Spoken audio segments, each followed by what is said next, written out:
बोलो कार्तिक भगवान की जय। अध्याय 13। इतनी कथा सुनकर राजा पृथु ने कहा कि हे महाराज, कृपया करके भगवान की पूजा का महात्म कहिए।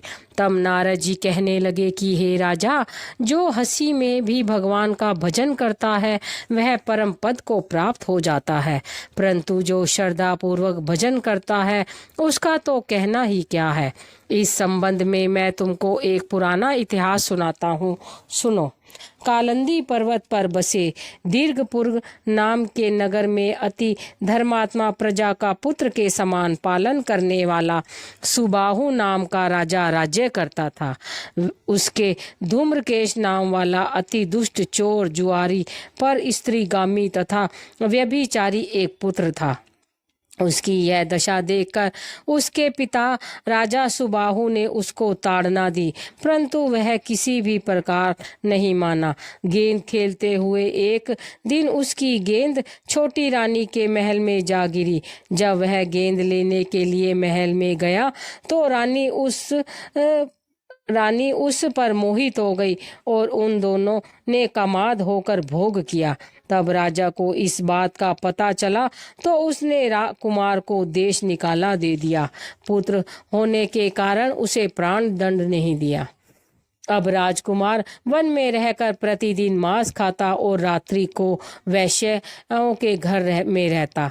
चोरी आदि करके जो द्रव्य लाता वह वैश्यों को दे देता। इस प्रकार फिरते फिरते वह एक दिन वृंदावन में आ गया।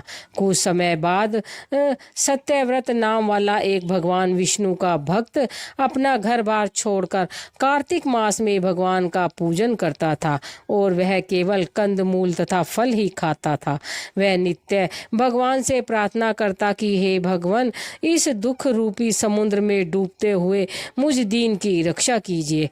श्री राधा जी सहित मैं आपको नमस्कार करता हूँ। वह प्रेम में मग्न होकर रोने भी लग जाता। इसी प्रकार वह नित्य प्रति करता। देव योग से एक दिन धूम्रकेश ने उस ब्राह्मण की यह क्रिया देखी।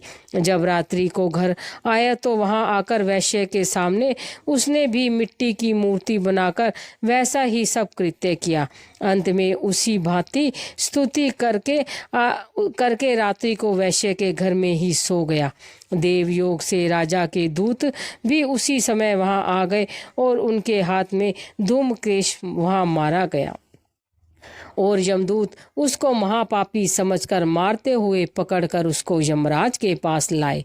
उसको देखते ही यमराज खड़े हो गए तथा उसको पाद्य आदि प्रदान किया। फिर अपने दूतों से कहा कि तुमको धिक्कार है, जब तुमसे हमारा कहना है कि विष्णु भक्तों को यहाँ पर मत लाओ, फिर धूम्रकेश को यहाँ पर क्यों लाए हो। उसने चाहे हास्य में ही कार्तिक मास का व्रत वृंदावन धाम में किया, मगर फिर भी यह बैकुंठ में जाने के योग्य है। यमराज पुनः धूम्रकेश से बोले कि भगवान की भक्ति 9 प्रकार की है। उनकी कथा सुनने से राजा परीक्षित, कीर्तन से सुखदेव, स्मरण से प्रहलाद, पाद सेवा से लक्ष्मी, पूजा से पृथु, वंदना से अक्रूर दास, भाव से सुग्रीव, मित्र भाव से अर्जुन, आत्मनिवेदन से राजा बलि जिस प्रकार परम पद को प्राप्त हुए हैं, उसी प्रकार तुमने भी चाहे हास्य में ही भगवान की पूजा की, मगर फिर भी तुम स्वर्ग के अधिकारी हो। यद्यपि तुम अपने कर्मानुसार पहले नरक के अधिकारी थे, मगर अब वैकुंठ के अधिकारी हो। कार्तिक मास में की गई भगवान की पूजा व्यर्थ नहीं जा सकती। जहाँ पर भगवान शालिग्राम है वहाँ पर ही गंडकी नदी तथा सब तीर्थ है। तब धूम्रकेश यमराज से पूछने लगे कि भगवान सब नदियों को छोड़कर गंडकी नदी को कैसे प्राप्त हुए। यमराज कहने लगे कि किसी समय वेदशिरा नाम के ऋषि सब लोगों के हित के लिए गंगा तट पर तपस्या कर रहे थे। उस रमणीक स्थान में उनके तप से इंद्र अत्यंत भयभीत हुआ और उनकी तपस्या को भंग करने के लिए मंजू घोषा नाम वाली अप्सरा को भेजा। मंजू घोषा वन में क्रीड़ा करती हुई अपने यौवन तथा रूप का प्रदर्शन करके उनके हाव भाव दिखाने लगी। उसी समय मंजू घोषा ने मुनि के चरण का स्पर्श किया तो मुनि के रोमांच खड़े हो गए। उस समय मंजू घोषा ने ऋषि को अपने वश में जानकर उनके गले में अपनी भुजाएं डाल दी। तब ऋषि ने क्रोधित होकर श्राप दिया कि तुम क्योंकि मुझे इस संसार सागर में डालने को उद्यत हुई हो, सो तुम नदी बन जाओ। तब मंजू घोषा कहने लगी कि हे मुनि, मैं श्राप योग्य नहीं हूँ, आप मुझे क्षमा कीजिए। तब मुनि कहने लगे कि जिस समय विष्णु वृंदा के शाप वंश शिला रूप होकर तुम में गंड की नदी में स्थित होंगे, तब तुम भगवान को धारण करने वाली होगी, अतः तुम्हारा श्राप वरदान से भी अधिक श्रेष्ठ होगा। यमराज कहने लगे कि हे राजकुमार, अब तुम विष्णु लोक को जाओ। तब धूम्रकेश सुंदर विमान में बैठकर बैकुंठ लोक को चला गया। इस प्रकार कार्तिक महात्म का 13वां अध्याय समाप्त हुआ। 14वां अध्याय। राजा पृथु कहने लगे कि हे नारद जी, आप सर्वज्ञ हैं, इसीलिए संतान की वृद्धि करने वाला तथा सब प्रकार के सुख देने वाला कोई व्रत कहिए। तब नारद जी ने कहा कि हे राजन, इसके लिए मैं महाविद्या, महामाया, महामेधा, महास्मृति, महामोहा, महादेवी, महाईश्वरी तथा सर्वईश्वरी होई देवी के व्रत तुमसे कहता हूँ। राजा ने पूछा, महाराज, यह व्रत कब और कैसे किया जाता है तथा यह होई देवी कैसे उत्पन्न हुई? तब नारद जी कहने लगे कि एक समय कलयुग में बड़ा भारी दुर्भिक्ष पड़ा तथा महामारी में बहुत सी अकाल मृत्यु हुई। तब सब लोग एकत्रित होकर इस विपत्ति के निवारण का उपाय सोचने लगे। अंत में निश्चय किया कि कार्तिक मास कृष्ण सप्तमी को सबने व्रत रखा। व्रत करते समय सायंकाल चामुंडा देवी हाथ में मुंड लिए प्रकट हुई और कहने लगी कि हम रुद्र सहित विहार करने के लिए यहाँ पर आ गए हैं, परंतु सारे संसार में पाप छाया हुआ है। ब्राह्मण वेदहीन, क्षत्रिय असमर्थ्य तथा वैश्य और शूद्र धर्म रहित हो गए हैं। स्त्रियों ने पतिव्रत धर्म छोड़ दिया है, इसलिए सब लोग होई देवी का व्रत करें। कार्तिक कृष्ण सप्तमी तथा अष्टमी को बाल, वृद्ध और रोगियों को छोड़कर सबको यह व्रत करना चाहिए। सारे दिन भोजन ना करके सायंकाल को होई देवी, जो कि मेरा ही नाम है, पूजन करना चाहिए। अपने मकान को गोबर और मिट्टी से लिपे, द्वार पर 4 रंगों काला, पीला, हरा और लाल से मेरी मूर्ति बनाए, अच्छे सुंदर पकवान बनाकर मेरी पूजा करें। तभी एक धीवर की स्त्री कहने लगी कि हे माता, हम नीच लोगों का कर्तव्य भी बतलाइए। तब देवी ने कहा कि तुम लोग मेरे भक्त हो, सो सब लोग मेरा पूजन करके तेरी संतान को पूजेंगे तो उसकी पूजा सफल होगी, अन्यथा नहीं। मेरी पूजा के बाद कुम्हारिन तथा मालिन की पूजा होगी। ऐसा कहकर देवी अंतर ध्यान हो गई। नारद जी कहने लगे कि हे राजन, इस प्रकार देवी के कथनानुसार सबने व्रत और पूजन किया तो सबके संकट दूर हो गए और सारा संसार सुखी हो गया। राजा पृथु ने भी श्री नारद जी से पूछा कि हे मुने, कार्तिक मास तथा एकादशी तिथि सबसे उत्तम क्यों मानी गई है? तब नारद जी कहने लगे कि हे राजन, जो तो प्रश्न तुमने आज मुझसे पूछा है वही प्रश्न एक समय श्री सत्यभामा ने किया था, और जो कुछ उत्तर श्री कृष्ण जी ने सत्यभामा को दिया वही मैं तुमसे कहता हूँ। एक समय श्री सत्यभामा जी ने श्री कृष्ण जी से पूछा कि भगवान, जब सभी मास और तिथियाँ बराबर हैं तब उनमें से कार्तिक मास व एकादशी तिथि उत्तम क्यों मानी गई है? तब श्री कृष्णचंद्र जी ने कहा, हे प्रिय, समुद्र का पुत्र शंख नाम वाला एक दैत्य था।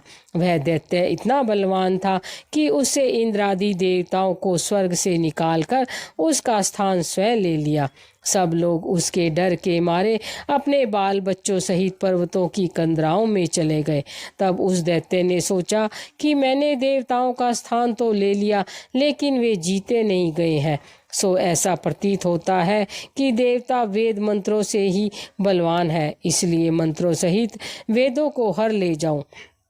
जब उसने ऐसा विचारा तो वेद डर के मारे समुद्र में चले गए।